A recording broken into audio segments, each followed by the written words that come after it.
Okay, so you want to make a quiz. You are on the classwork page. You're going to click on Create and then this quiz assignment.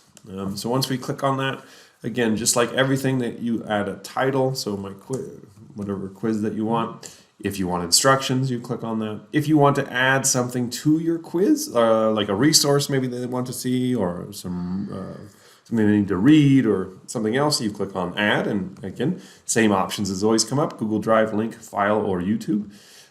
You want to fill out your information over here, where it's going, how many points is it to all the students, when is it due, what topic is it, is there a rubric?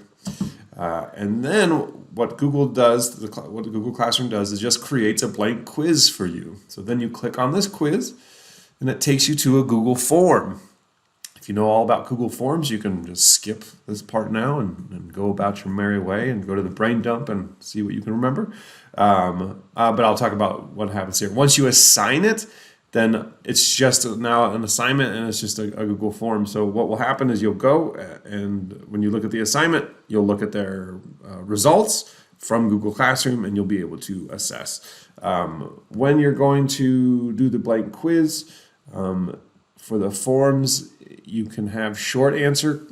So you can ask a question where they're just giving a short response. You can do longer responses. You can do multiple choice.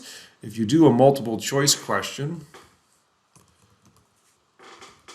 what you're able to do is click on this answer key. And so when you click on answer key, you can say how many points the question is, which one is correct, and then if you want to give feedback. This gets super interesting, and if you would like. So there's incorrect answers and correct answers. So you can give feedback for incorrect answer, and you can type the feedback. So if they selected an answer that you know the reason that they got it wrong, then you would write something there to help them think about things. You could link feedback. So maybe you want them to relook at a video or a document that you made. You can actually create a video showing the answer and why what they did was wrong, and actually attach that to there. So a lot of cool stuff with feedback there. And then you're just going to click on Done. And when students fill this out, and always, sorry, you always want to have required. I don't know why they don't have it as a default. One of the things that I do to work around that, and so that all of my questions are required, because if something's not required, a student might accidentally skip it and submit it, and then they haven't done the whole thing.